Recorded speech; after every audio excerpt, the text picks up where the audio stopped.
26절, 27절 두 절입니다.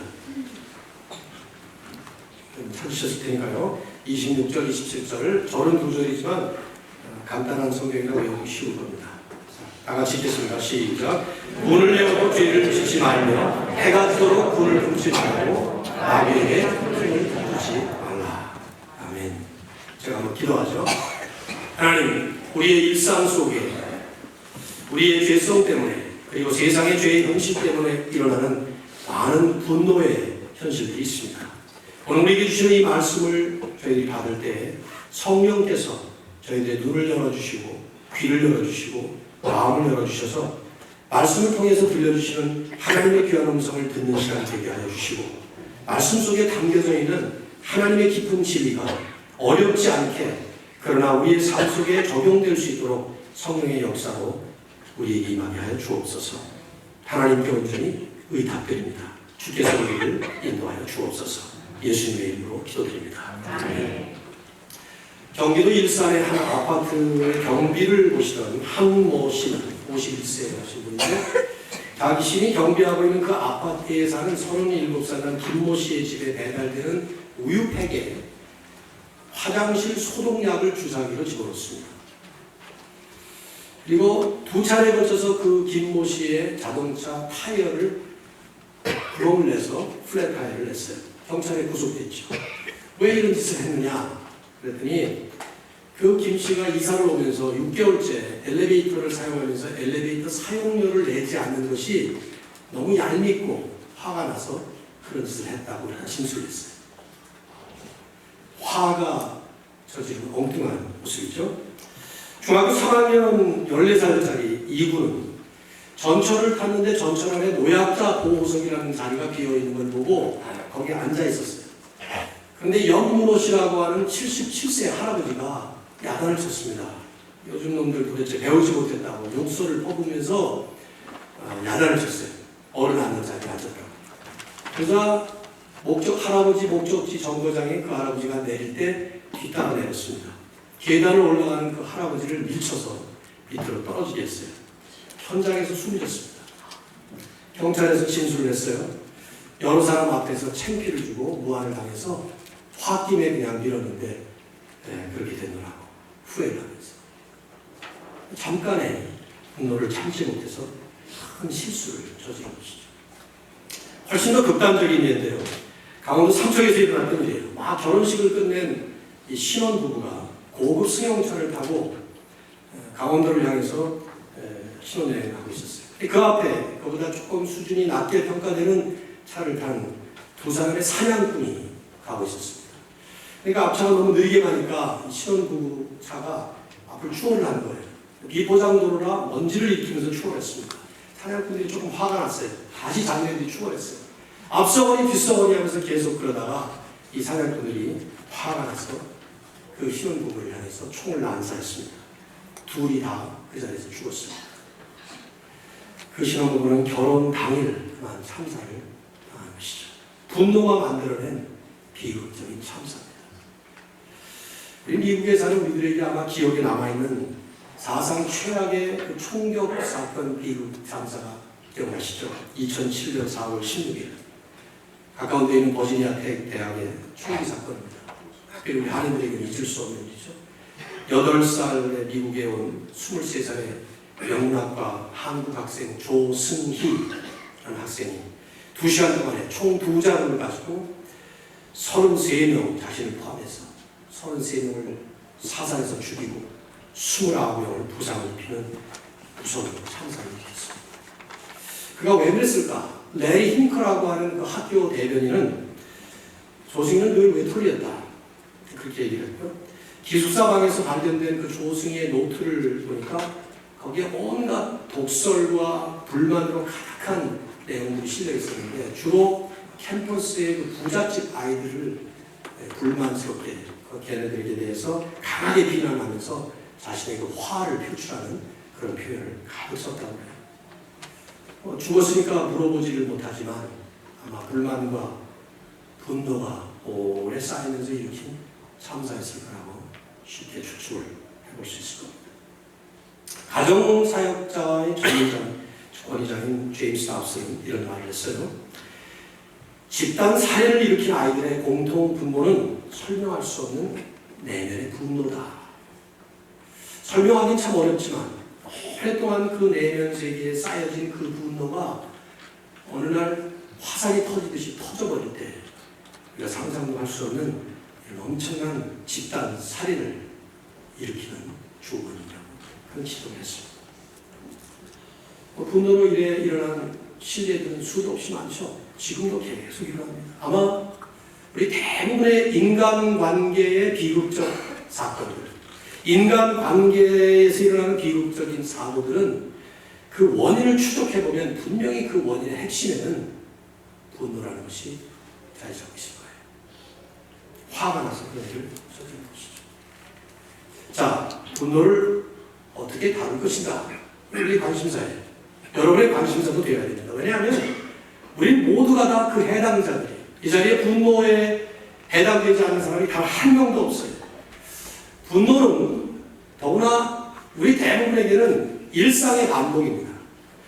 그제 강영환 교수님께서 그 일상의 특징이 뭐냐, everyday, 매일매일 일어나는 일의 특징이 뭐냐 하는 질문을 던졌을 때 대부분의 사람들이 공통적으로 대답하는 말들이 먹는 것, 자는 것, 뭐 배설하는 것, 뭐 이런 얘기 하다가 어떤 분이 화내는 것 이런 얘기 했어요. 근데 저는 이 말씀을 준비하는 과정이 있었기 때문에 정확한 답이라고 생각을 해요. 누구에게나 다 이 화내는 분노의 기회, 분노의 순간, 분노의 현장이 언제나 찾아옵니다.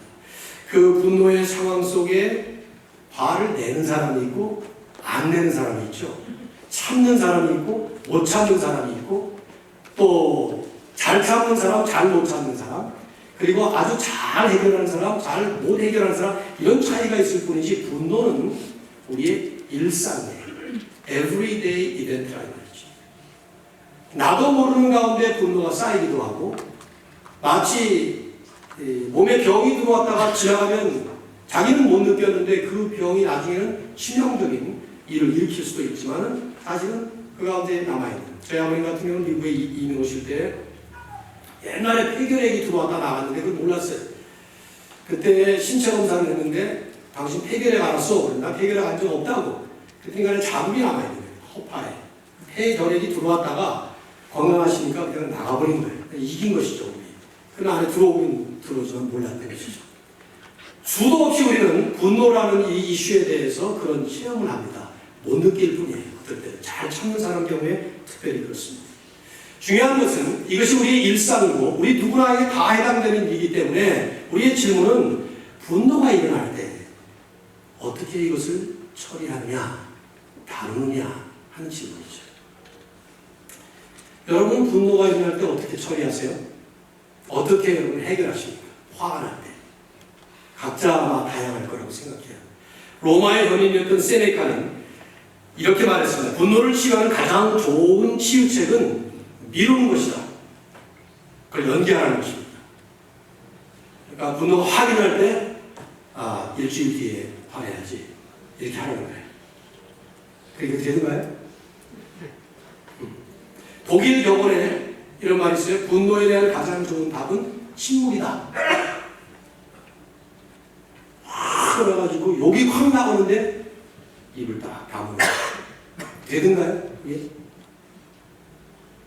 숙연하신 여러분의 이 무응답이 제가 볼 때는 공감을 하고 계시다는 무응답이에요. 마크 트웨이도 오히려 현실적으로 잘 얘기했어요. 마크 트웨이는 어려운 그 개념을 아주 쉽게 풍자적으로 또 웃기는 말로 많이 말하는 사람 중에 하나예요. 이 사람은 화가 날 때는 셋을 세라고 했어요. 셋. 화가 확 납니다. 그때 하나, 둘, 셋. 그래도 화나면 또 셋을 세라. 하나, 둘, 셋. 그래도 화나면 확 욕을 해버려요. 이렇게 얘기했어요. 제 생각에는 이 충고를 따르는 사람이 꽤 많지 않을까 그런 생각이 듭니다. 여러분 분노를 어떻게 다뤄야 됩니까? 생각해 보십시오. 한번. 나는 지금 분노를 어떻게 다루고 있는가? 이게 오늘 말씀의 핵심이에요.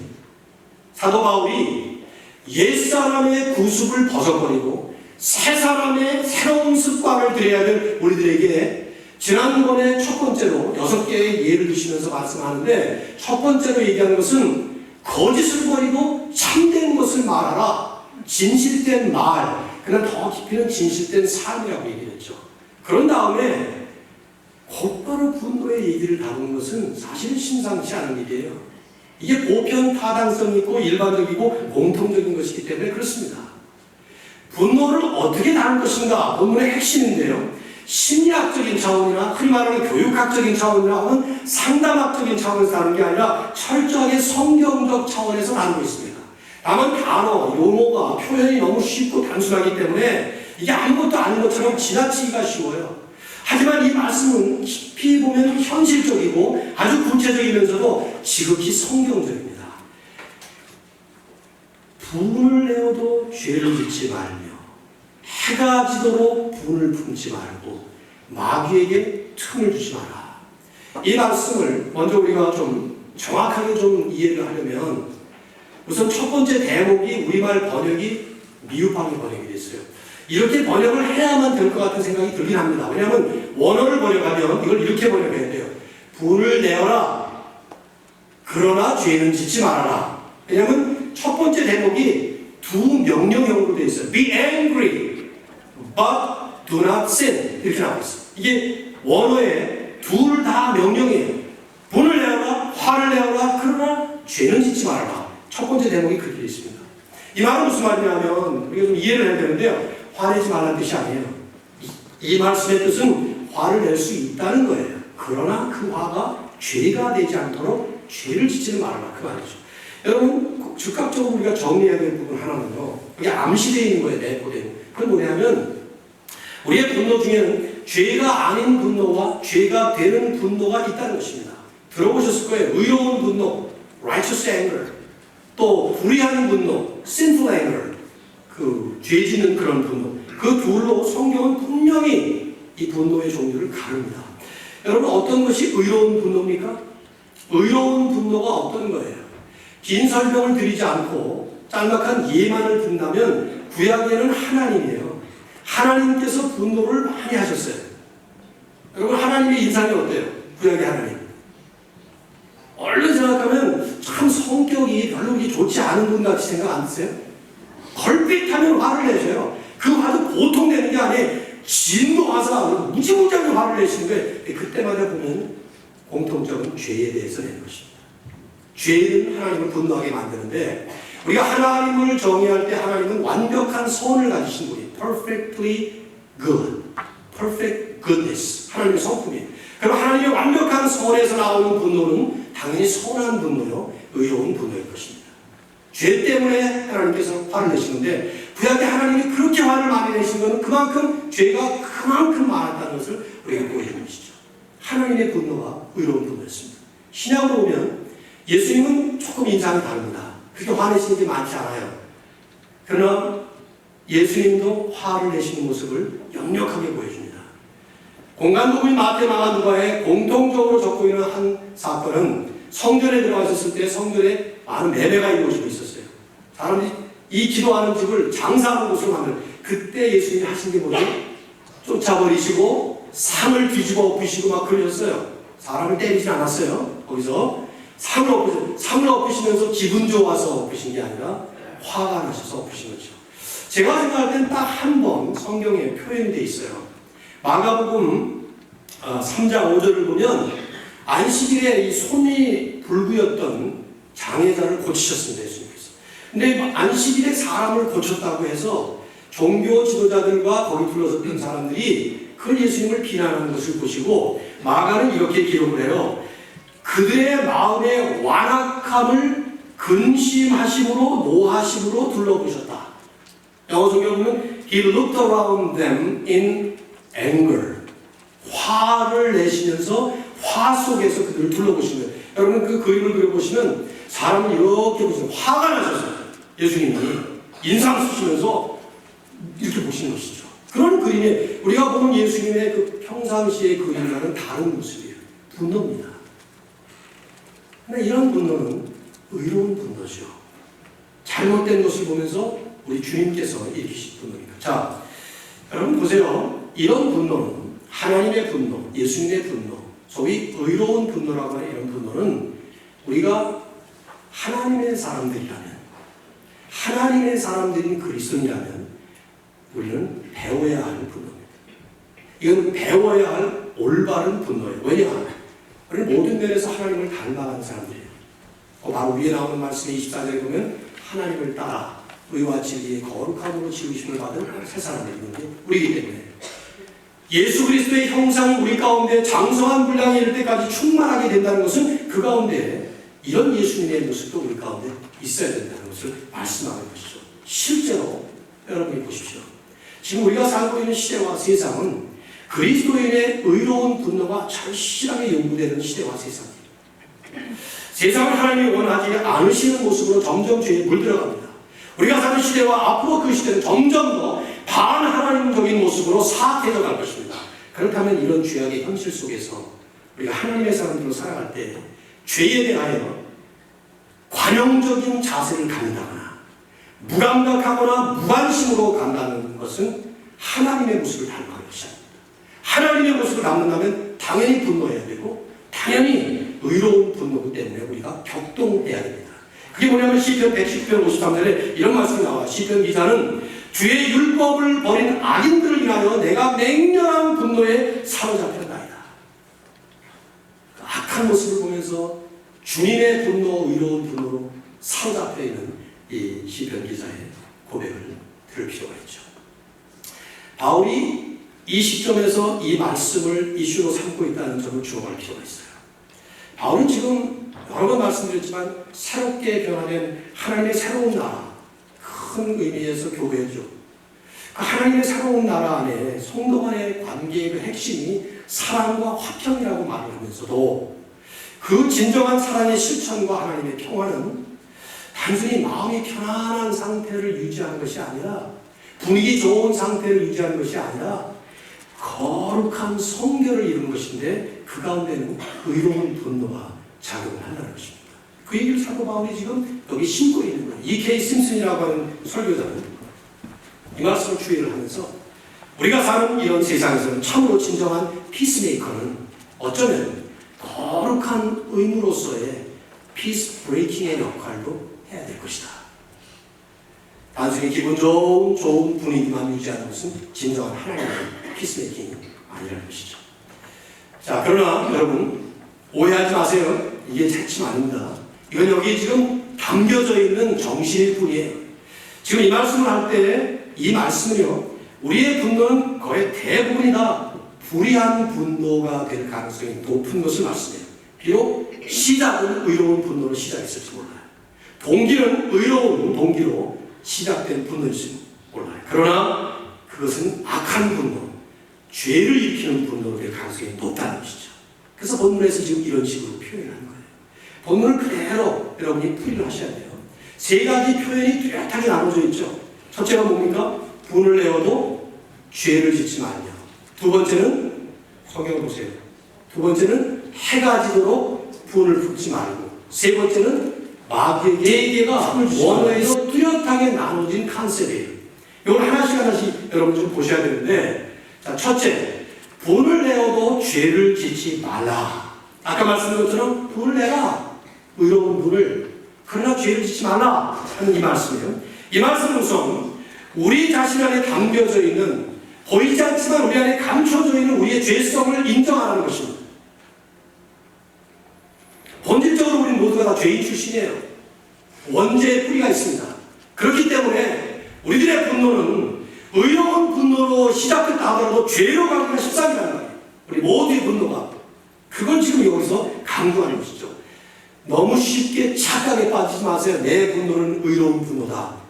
의로운 분노로 시작할지 모르지만 누구나가 다 죄인이기 때문에 죄로 가기가 쉽다는 거죠. 성령의 9가지 열매가 뭡니까? 성령의 9가지 열매를 갈라디아서에서 바울이 얘기할 때 사랑과 희락과 화평과 오래 참음과 자비와 양성과 충성과 온유와 절제, self-control. 절제라는 것이 성령의 최상의 열매로 표현되는 것도 우연이 아니에요. 그 self-control, 이 balance, 이것이 모든 분야에 성령이 역사하는 어쩌면 절정의 모습인데 분노와 직결되는 그런 부분이라고 볼 수 있죠. 분을 내고 죄를 짓지 말라 하는 이 말씀은 또 한 가지는요, 옳지 못한 종류의 모든 분노는 다 배제된 거예요. 여기서 내가 누가 미워서 화가 났다든지, 내가 이루고자 하는 욕심이 안 이루어져서 화가 났다든지, 내 자존심이 상해서 화가 났다든지, 내 성질이 못돼서 화가 났다든지, 이런 식의 죄성이 담긴 인간의 본성 때문에 일어나는 모든 분노들은 다 악한 분노들이에요. 그것들은 여기 해당되지 않습니다. 여기서 지금 이 말씀을 통해서 우리에게 은근히 강조하는 것은 이것이 분노의 동기, 분노의 시작은 비록 의로웠다 하더라도 그 의로운 모습이 의로운 것으로 계속 이어지지 못할 때, 분노의 그 모습과 형태가 죄성이 드러나는 그런 모습으로 될 때 그것은 안 된다는 것이죠. 우리는 여기서 그리스도인으로서 많은 착각을 불러일으킨다고 생각해요. 내가 어떤 동기와 내가 생각하는 그 생각이 옳기 때문에 내 안에서 어떤 분노가 일어나고 화가 일어났을 경우에 그 자체를 가지고 우리의 분노를 정당화하는 때가 한두 번이 아니에요. 여러분 보십시오. 아무리 옳지 못한 일을 보았고 악한 죄를 내가 목격을 하고 경험을 했을 때 그렇다고 해서 내가 거기에 반응하는 것이 그 사람을 때려 죽인다, 그 사람에게 해코자 한다, 그러면 그것은 악한 것이죠. 그건 더 이상은 의로운 분노가 아닙니다. 그렇잖아요? 그런 면에서 우리가 지금 이 말씀을 그대로 우리에게 즉각 적용을 한다면 분노가 일어날 때는 도대체 이 안에 죄가 있는가 없는가 살펴봐야 되고, 죄가 없게 시작이 되었다 하더라도 이것이 죄로 지금 이끌고 가고 있지 않는가, 그걸 살펴봐야 돼요. 그래서 그 다음에 두 번째 말씀을 하는 거죠. 두 번째 뭐예요? 해가 지도록 분을 품지 말라. 재미있는 표현이에요. 이것이. 해가 지도록 분을 품지 말라. 영어를 좀 아시는 것 같으면 영어 표현이 훨씬 더 적나라하게 다가오시죠. Do not let the sun go down while you're still angry. 내가 지금 아주 막 화가 나 있는데 해가 이렇게 뉘엿뉘엿 지는 거예요. 지금 서산도 넘어서. 그때 내가 화난 상태에서 해 지도록 하지 말라는 거예요. 해 지도록 막을 수 있어요? 없어요?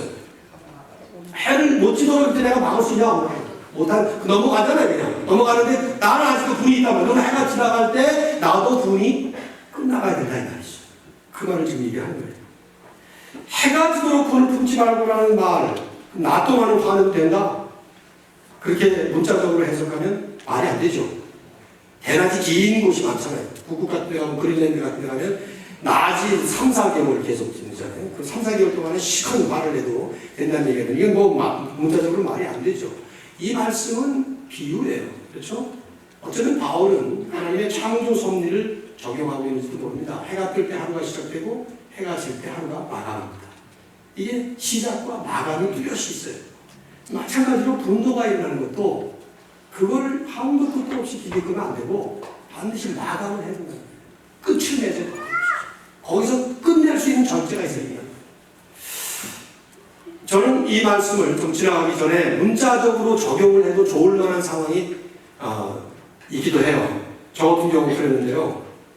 부부 생활에 적용을 하는 거죠. 뭐 제가 이렇게 볼 때는 이미 이런 그 어드바이스가 늦은 분들이 뭐 한둘이 아니군데요. 이미 다 지나가 버렸으니까. 그런데 지나간 세월을 생각해 볼 때 38년을 이렇게 살아오면서 부부 생활에 처음에 적용할 수 있었던 것이 복이었다는 생각이 들어요.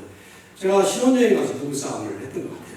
저는 극장 가자 그랬고 제가는 뭐 피곤하다고 안 간다 그래서 영화비용 가자는데 안 가는 여자가 좀 이상하게 여겨져가지고 싸움이 시작됐거든요. 근데 아무튼 참 이상한 일이 일어나거든요.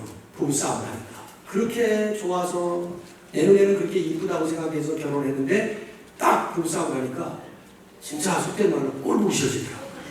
근데 문제가 이제 같이 자야 되잖아요. 한 방에 들어가야 되잖아요. 한 침대에 들어가야 되잖아요. 이게 심각한 문제예요.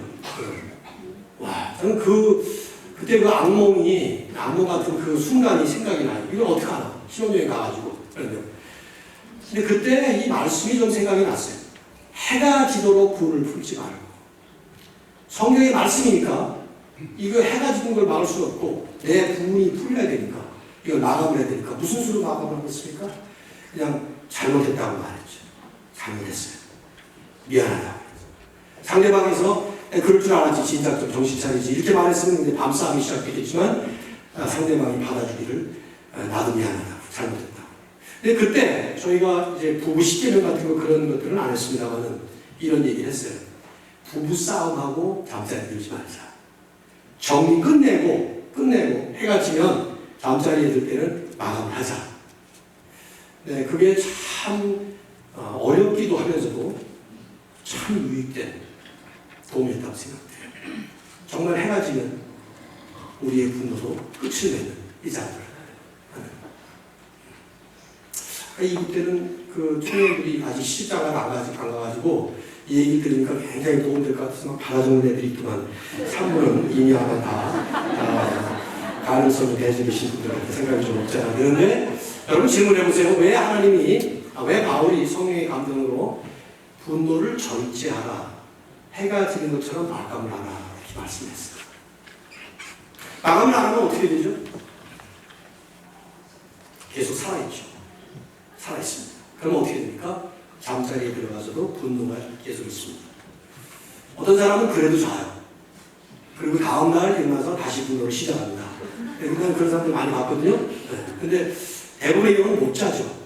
그리고 잠잠하지만 꿈에 누구하고 싸우기도 하고 이렇게 그게 쌓이기 시작합니다. 계속 가는데 사도 바울이 분노를 마감하라 이렇게 말하는 데는 27절의 이유 때문이에요. 그러나 이 27절 말씀을 하기 전에 거기 넘어가기 전에 제가 재밌는 연구 결과 하나를 책에서 읽었어요. 이것도 이유가 되구나 하는 생각. 엘마 케이츠라고 하는 분이, 이분이 이제 미국 분인데 실험을 했습니다.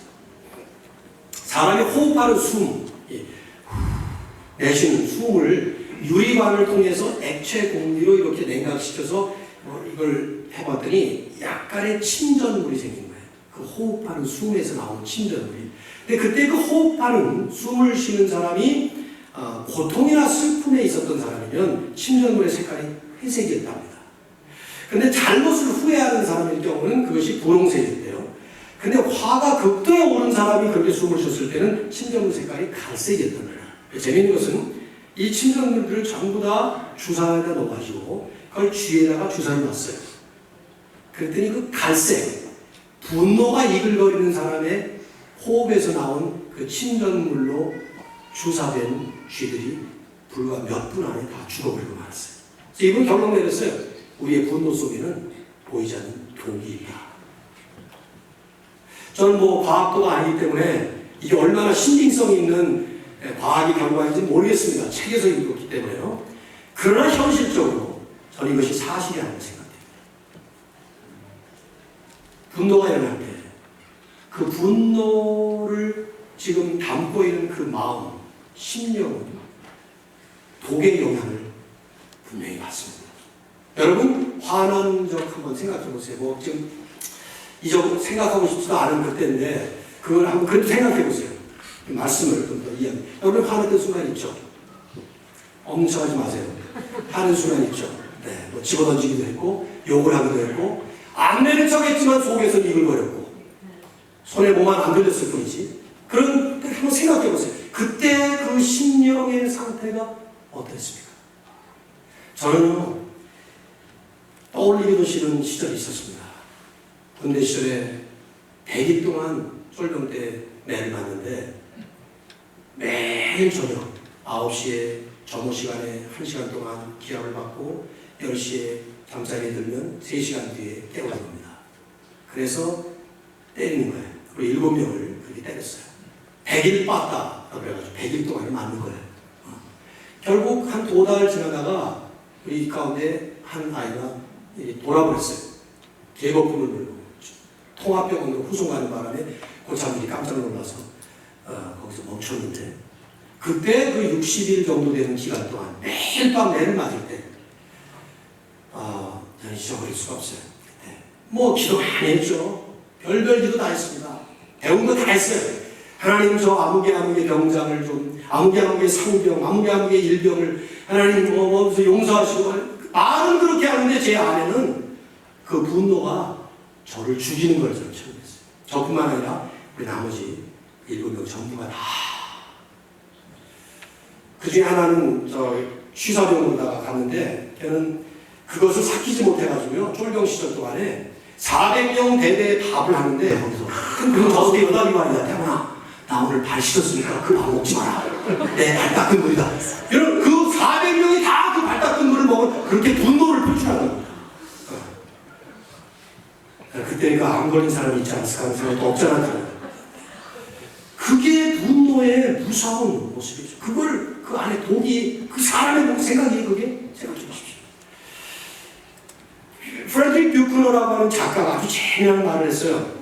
이분이 그 분노에 대한 얘기를 했었는데 이분은 참 책을 재미있게 쓴 분인데 희망적 생각, 위시풀 탱킹이라는 책 속에서 그 여러분 칠거지약이라는 거 아시죠? 7가지 큰 죄. 이분이 이런 말을 했습니다. 칠거지약 중에서 분노가 가장 재미있는 죄다. 그러면서 이제 풍자적으로 분노가 일어나는 동안에 당신의 상처를 핥고 있고 오래전 슬펐던 일들을 입맛 다시면서 먹고 다가올 끔찍한 대결, 싸우려고 하는 대결에 대한 예상을 당신이 혀로 이리저리 굴리고 있고 당신이 받은 고통과 당신이 되돌려줄 고통을 마지막 한 입까지 즐기고 있는 것이다. 이것은 여러 가지 면에서 왕에게 맞는 자치상이다. 그런데 가장 큰 문제는 당신이 개걸스럽게 먹고 있는 그것이 바로 당신 자신이라는 사실이다. 그 잔치상 위에 올려있는 해골, 그게 바로 당신 자신이다. 작가가 쓴 풍자적인 표현이지만 이 말은 이런 뜻이죠. 내가 분노를 일으키고 있는 동안에 그 분노가 이글거리고 있는 내 심령 속에 나는 나를 먹고 있다는 거예요. 나를 죽이고 있다는 것이죠. 먹는다는 거예요. 분노의 무서움. 그러다가 이제 그것이 자기만 죽이니까 결국은 너 죽고 나 죽지 않은 식으로다가 엄청난 일을 벌이게 되는 경우도 일어나는 것이죠. 근데 바울은 그런데요. 이것보다는 더 궁극적인 이유를 27절에 얘기한 거예요. 그게 뭡니까? 궁극적인 이유. 27절. 마귀에게 틈을 주지 마라. 느닷없이 마귀가 등장합니다. 사도 바울이 에베소서를 쓰면서 가지고 있었던 큰 관심 중에 하나는 마귀의 존재예요. 근데 그것을 1장, 2장, 3장, 4장에 오면서 그렇게 정난하게 펼치지 않아요. 마지막에 한 방 터뜨리기 위해서 사도 바울은 기다리고 있는 거예요.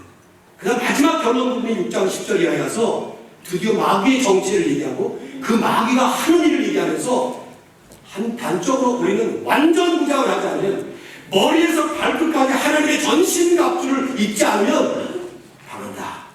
그렇게 얘기해요. 이게 충격적인 날인 것이죠.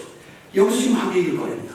분노의 이 이슈를 다루면서 마귀에게 틈을 주지 말라 하는 이 얘기는 분노가 단순히 성격 문제나 어떤 상황적인 문제만은 아니라는 거죠.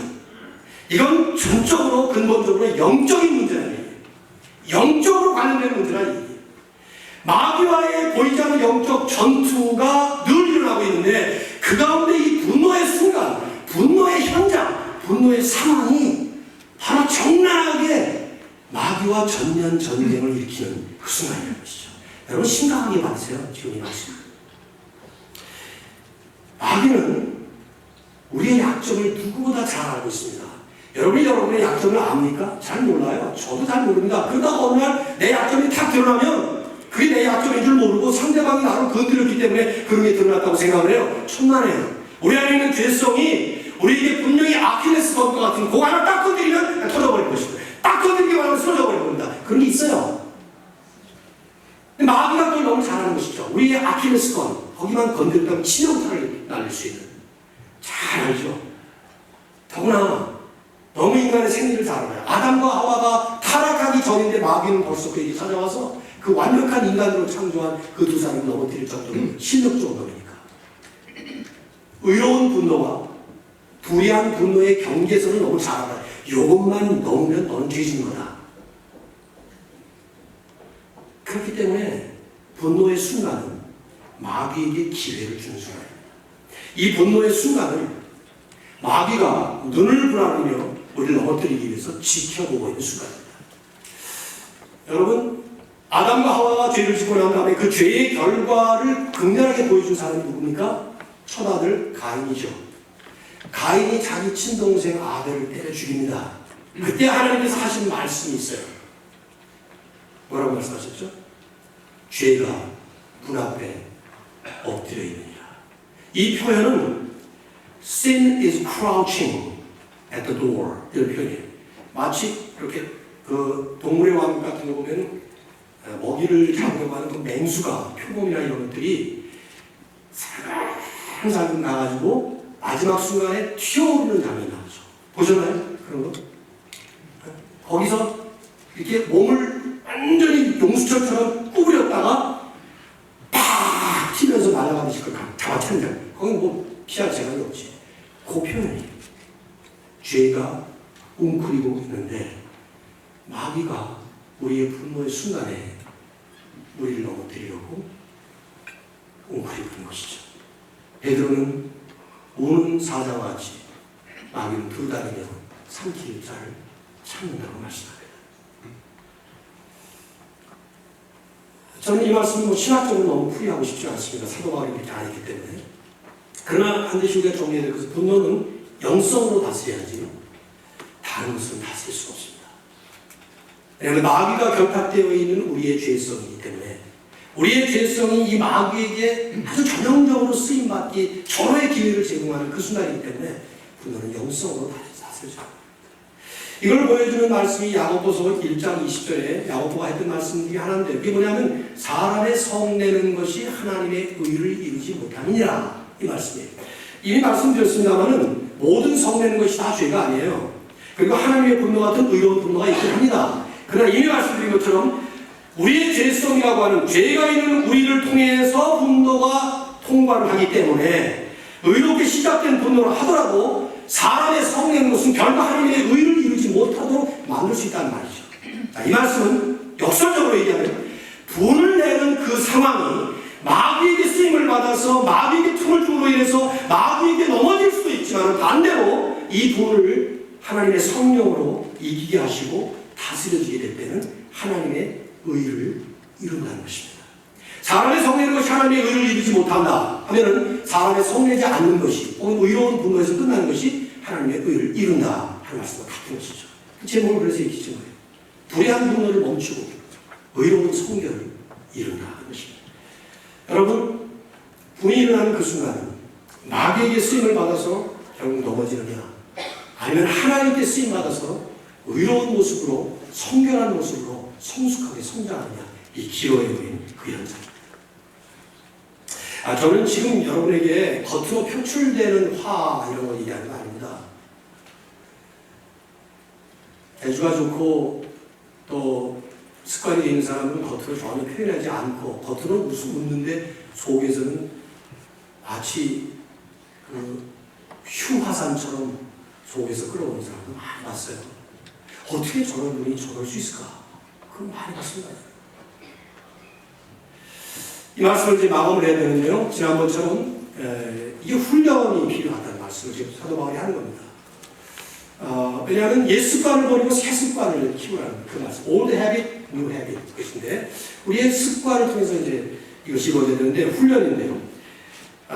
사도 바울이 지금 말씀하는 것처럼 우리도 적용 차원에서 이걸 구체화시킬 절대적인 필요가 있어요. 제가 4가지 정도를 잠언 말씀에서 뽑았어요. 잠언이 참 이런 격언처럼 우리에게 주어지지만 자세히 여러분 묵상해 보시면 정말 지혜로운 잠언이에요. 지혜서예요. 그 지혜가 참 뛰어납니다. 그럼 여러분 받아 적어보시면 도움이 되지 않을까 생각합니다. 첫째, 노하기를 더디하는 훈련을 하는 것입니다. 노하기를 더디하는 훈련을 하라 하는 것입니다. 잠언 12장 16절을 보면 그런 말씀이 있어요. 미련한 자는 당장 분노를 나타내거니와 거기 당장이라는 말이 있습니다. 슬기로운 자는 수욕을 참느니라. 여기 미련하다, 슬기롭다 하면서 미련한 자는 분노를 당장 나타내는 거예요. 즉각적으로. 근데 슬기로운 자는 그걸 참는 것입니다. 잠언 16장 32절에 보면 노하기를 더디하는 자는 용사보다 낫고 자기의 마음을 다스리는 자는 성을 빼앗는 것보다 나으니라. 옛날 용사, 성을 빼앗는 엄청난 호걸, 영웅 이런 사람들 얼마나 높이 평가받았습니까? 근데 그런 사람들보다도 노하기를 더디하는 자. 그 얘기를 하고 있었죠. 신약의 잠언이라고 말할 수 있는 야고보서 1장 19절도 비슷해요. 사람마다 듣기는 속히하고 말하기는 더디하며 성내기도 더디하라. 한결같이 성내는 것과 더디하라, 더디하라, 참으로 이런 말씀을 하고 있는데, 이 더디하다, be slow to become angry, 천천히 화내라는 얘기가 아니죠. 이 말은 누구 남을 뻑 때릴 거를 천천히 슬로우 모션처럼 이런 말이 아니잖아요. 이 말은 화내는 것을 미루라는 말이죠. 그건 빨리 하지 말고 미루라. 왜 이런 표현을 썼습니까? 그 표현의 의미가 있어요. 대부분의 경우가 화는, 분노는 충동적으로 일어납니다. 순간적으로 일어납니다. 그것을 오랫동안 처리하지 않다 보니까 나중에 가서는 터지는 것 뿐이지 순간적으로 일어나는 것이 충동적으로. 그래서 훈련하기를 순간적으로 충동적으로 일어나는 것을 뒤로 미루라는 것이죠. 세네카가 말했던 그 말, 분노를 치유하는 가장 좋은 치유책은 미루는 것이다 라는 말이에요. 독일병은 분노의 가장 좋은 답은 침묵이다. 그것도 맞습니다. 마크 트웨인의 말도 화날 때 셋을 세라, 또 화나면 또 셋을 세라, 그 다음에 욕하라는 말은 그건 잘못된 말이지만 그것도 맞는 말이야. 근데 왜 힘드냐? 왜 그게 힘듭니까? 훈련이 안 됐기 때문에 힘든 것입니다. 평소에 화가 나기 전부터 사실은 이런 상황에 들어갈 때에 그걸 미루는 작업을 하는 거예요. 저는 제 경험이 있어요. 뭐냐면 큰아이를 25살에 낳았는데 뭐 언제 연습을 해보고 아빠가 됐습니까? 갑자기 아이를 딱 낳았을 때에 이 아이를 어떻게 하면 잘 키울까? 그것 때문에 제가 고민하다가 말씀도 보지만은 육아 교육에 참 좋은 조언을 많이 주는 좋은 책들, 크리스천 책들을 읽기 시작했는데 제임스 답슨이라고 하는 분이 많은 책을 썼는데 그 책들을 읽었습니다. 근데 제임스 답슨의 책 가운데 보면은 반드시 아이들은 늦기 전에 매를 대야 된다 하는 얘기 굉장히 강조해요. 자문의 말씀을 통해서 늦으면 못한다는 것이고 그러면 이게 잘못된다. 매를 대라. 중요한 것은 그 매를 댈 때 절대로 화난 상태에서 매대지 말아라 하는 얘기합니다. 뭐 이론적으로 얼마나 맞는 말이에요. 화난 상태에서 매를 대면 그 아이는 매를 맞을 때 매를 때리는 아빠가 성질나서 때린다고 보지 그걸 교육으로 받지 않는다는 거예요. 그래서 화를 멈추고 화가 다 사그러든 다음에 매에 대한 설명을 하고 몇 대 맞을 것인지 얘기해주고 그 다음 이렇게 해서 차분하게 매를 대라는 거예요. 자, 근데 여러분 문제가 뭡니까? 애가 잘못을 했을 때 딱 매를 댈 때 화가 났단 말이에요. 근데 그 화가 나서 때리는데 어떻게 그 화를 멈춰요? 화를 어떻게 합니까? 그러나 그 얘기대로 이거 그렇게 해야 되겠구나 싶어서 일단 매를 찾기 어려운 아주 어디다 갖다 놨어요. 그럼 그 찾으라고 한참 고생을 하다가 좀 삭혀지기도 하고 그 다음에 실제로 아이들 보고 그렇게 했습니다. 큰아이 특별히 성아야 2시간 뒤에 내 맞자. 그 얘기를 했어요. 2시간 뒤에 맞자. 그럼 2시간 뒤에 나도 차분히 가라앉고 기도도 하고 그런 다음에 생각도 하고 한 대를 때릴까 2대를 때릴까 아니면 내일 넘기할까 이런 2시간 뒤에 정말 차분하게 잘 가르치면서 웃으면서 종아리에 속대 때리는 것이죠. 절대로 화 안 해요. 근데 이것이 자녀 교육에 도움을 준 것뿐만 아니라 저에게 얼마나 도움을 줬지. 저에게 불같은 성격을 하나님께서 그런 훈련을 통해서 화를 연기하도록 만드는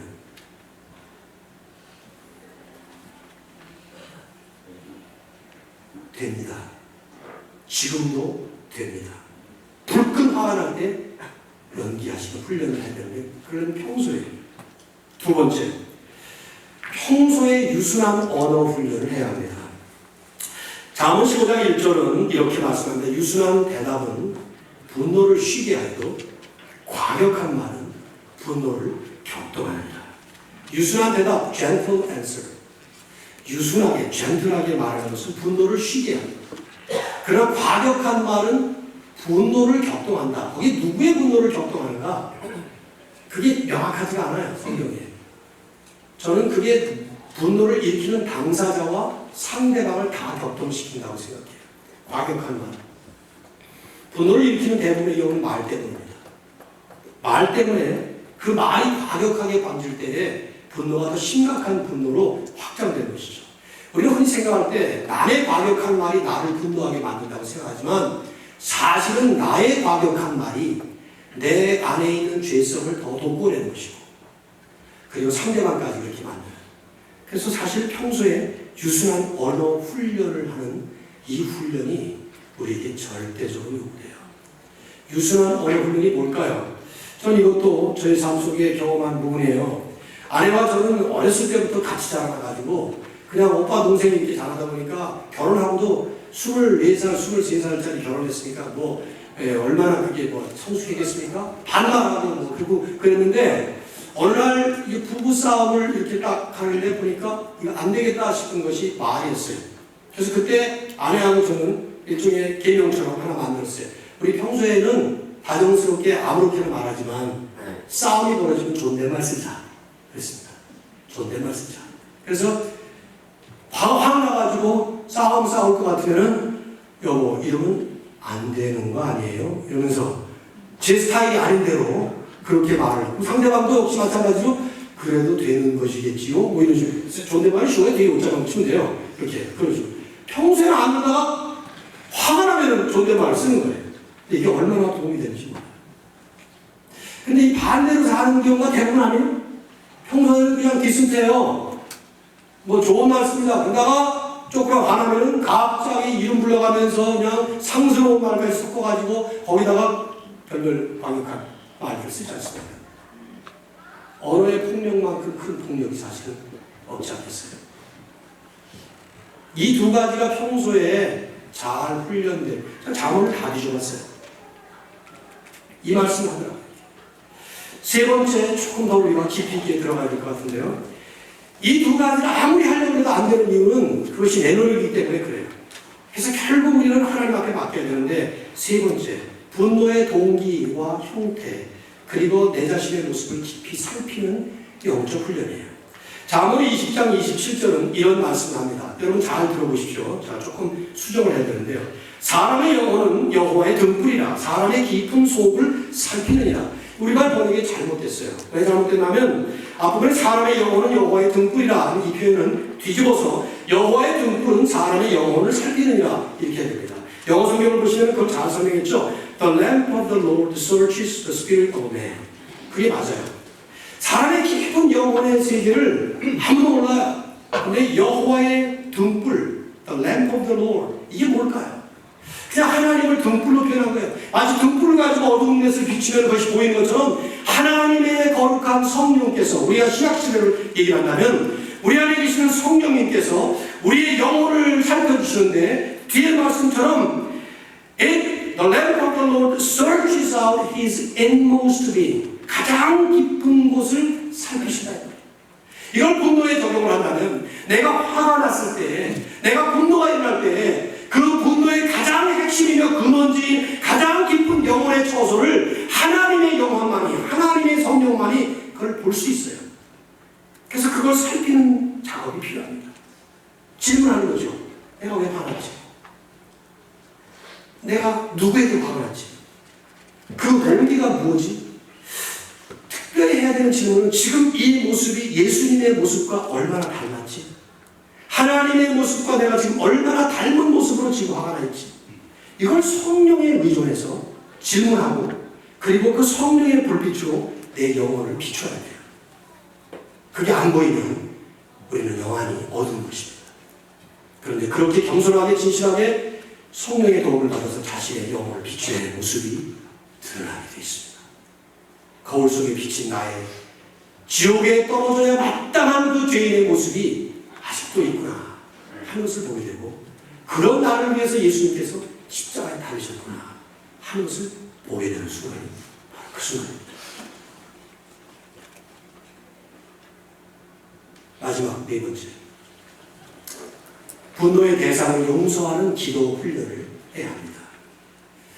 저는 이것을 생각 많이 하고 기도하면서 정선해서 이 문구를 만들었습니다. 분노의 대상을 용서하라가 아니고 용서하는 기도의 훈련하라는 것입니다.